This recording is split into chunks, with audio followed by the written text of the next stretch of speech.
그냥 멋있었어요. 미국에서 공부했었던 적이 잠깐 있었어요. 뉴욕으로 놀러를 갔었어요. 난생 처음 와보는 뉴욕이에요. 너무 멋있는 거예요. 그러면서 막 뉴욕 그 거리를 막 돌아다니는데 그렇게 좀 윗부분에서부터 그 아래쪽으로 쭉 내려가서 자유의 여신상이나 이런 것도 거기까지 내가 한번 걸어가 봐야지 뭐 이러면서 정말 끝도 없이 계속 걸어가고 있었어요. 아침 새벽부터 나와가지고 어느 순간인가 갑자기 엄청나게 많은 소방차들이 내려가는 거예요. 셀 수가 없어요.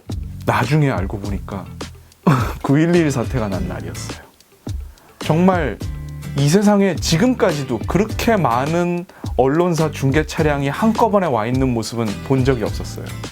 방송 기자들은 중계차 위에 산발이를 놓고 또 그 위에 뭘 놓고 해가지고 최대한 위에 올라가가지고 마이크를 잡고 리포팅을 하고 있었는데 영어가 짧아서 무슨 말인지 정확하게 못 알아들었어요. 뭐 친구나 부모님이나 이런 사람들한테서 이제 전화가 왔었어요.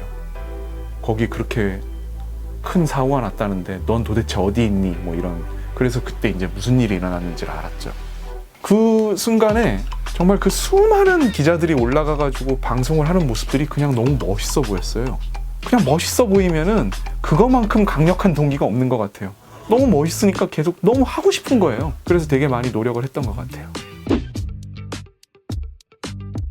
학원 많이 다녔어요. 무슨 상식 학원도 다녔고요. 아나운싱 학원도 다녔고, 방송 아카데미, 그리고 스터디도 했고, 남들이 하는 거 다 했어요. 근데 계속 학원에 의존을 하면 안 되잖아요. 학원 가가지고 어떤 식으로 공부를 시키는구나 라는 거를 깨닫고 나와서 이제 자기가 그걸 실생활에서 계속해서 봐야 되겠죠. 제가 특별히 꼭 해주고 싶은 말이 신문이든 방송이든 꾸준히 좀 오랫동안 보기를 원해요. 그리고 되게 많이 효과를 봤던 것 중에 하나가 이 사람 글 너무 좋다라고 느끼는 게 분명히 생길 거예요. 그런 걸 쓰는 사람들의 그 문체를 좀 배워야 되거든요. 마음에 드는 사람 하나를 정한다면 무조건적으로 필사를 한번 해보세요. 2주일만 받아 적으면은 그 사람의 문체가 나도 모르게 조금씩 나오기 시작을 해요. 그거는 엄청난 수학이에요. 모든 언론사들이 이 사회 전반에 다 커버를 해야 되기 때문에 정치부, 사회부, 또 뭐 경제부, 문화부 커버리지라고 하죠. 그걸 나눠놓고서 이제 취재를 해요. 그런데 요즘 트렌드는 상당히 그런 경계들을 많이 허물고 있는 상황이긴 해요. 고용 문제를 가지고서 접근을 할 때 고용은 경제적 관점이기도 해서 볼 수도 있지만은 사회적 관점에서 볼 수도 있는 거잖아요. 또 이쪽 기자가 저쪽 가서 하기도 하고 저쪽 기자가 이쪽 와서 취재하기도 하고 뭐 요즘은 좀 그렇게 영역이 많이 허물어져 있어요. 신문기자와 방송기자는 완전히 다른 직업이에요. 진짜 불이 났어요. 신문기자가 가는 데하고 방송기자가 가는 데하고 달라요. 신문기자는 일단 가는 것보다도 불의 규모라든지 아니면 피해자가 얼마나 있는지 뭐 그런 것들을 알기 위해서 소방에다가 먼저 확인을 하기 시작을 하죠. 그리고 글부터 쓰기 시작을 해요. 그렇지만 방송기자는 일단 무조건 현장을 달려가야 돼요. 불이 꺼지기 전에. 여기서 재능 쪽으로 다시 들어가서 놓고 본다 하면은 먼저 요구되는 게 신문기자는 글빨이에요. 그렇지만 방송기자는 현장에서의 방송 능력이에요.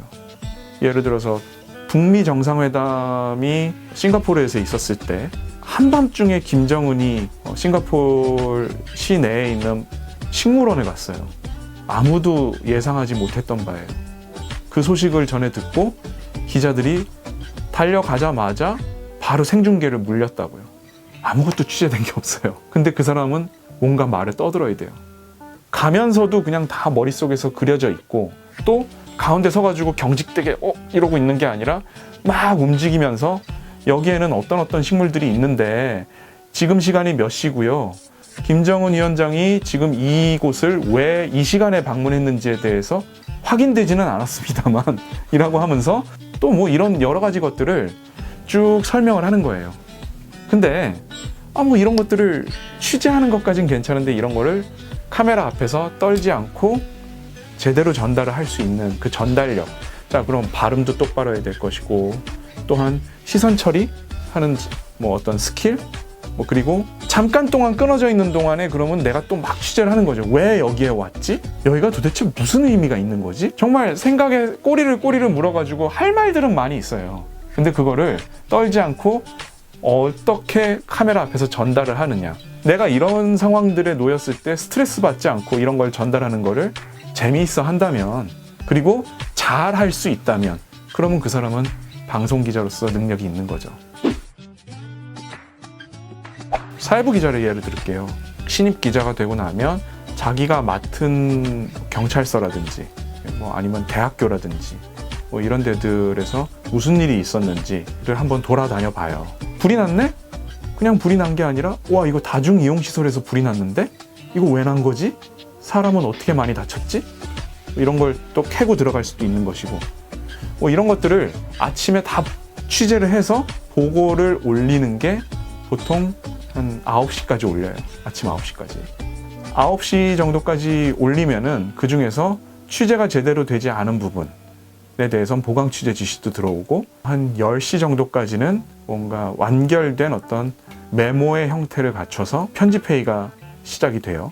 낮에는 이제 카메라 기자와 또 그 현장을 직접 가서 뭐 기자가 현장에 와 있다는 것을 증명하는 어떤 스탠드업을 하기도 하고, 아니면은 인터뷰를 따기도 하고, 그러면 오후에 또 2시쯤에 회의를 해요. 그런 다음에 또 마지막으로 한 4시 반, 5시경에 또 회의를 해요. 그렇게 해서 최종적으로 큐시트가 완료가 돼요. 아침에 잡혔던 기사가 저녁에 관점이 바뀌기도 하거나, 추가 취재를 통해서, 아니면은 취재 현장이 바뀌기도 하거나, 아니면은 인터뷰가 바뀌기도 하거나, 뭐 그런 여러 작업들을 하루 종일 해요. 그거에 맞춰서 현장 기자들은 움직이게 되는 거죠. 모든 기사는 8시 뉴스를 기준으로 놓고 봤을 때는 7시까지는 마무리가 돼야 방송사고 없이 제대로 된 방송이 이루어질 수 있습니다. 한번 잘 생각해 보라고 얘기해 주고 싶어요. 많은 산업들이 상당히 빠르게 변화를 해왔다고요. 근데 언론은 사실 지금까지 큰 변화를 겪질 못했어요. 그러다 보니까 지금 현직 기자들, PD들, 뭐 이런 언론인들이 일하고 있는 패턴을 보면은 근무 시간도 길고 사실상의 어떤 열정페이를 요구하기도 하고, 아직까지 상당히 전근대적인 업무 방식을 고수하고 있어요. 언론은 이제 만일 여러분들이 이 업종으로 뛰어든다면 지금부터 상당히 많이 변할 거예요. 형태도, 형식도, 그 안에서 일하는 사람들의 패턴도 되게 많이 변할 거예요. 근데 그 변화를 내가 들어가서 한번 같이 겪어보겠다라고 생각한다면 얼마든지 웰컴인데, 지금 일하는 거 보니까 나의 가치관하고는 좀 다르다라고 생각이 든다면 과감하게 스킵해도 됩니다. 세상에 얼마나 가치 있는 일들이 많아요. 그런 일들을 좀 찾아서 가도 될 것 같아요.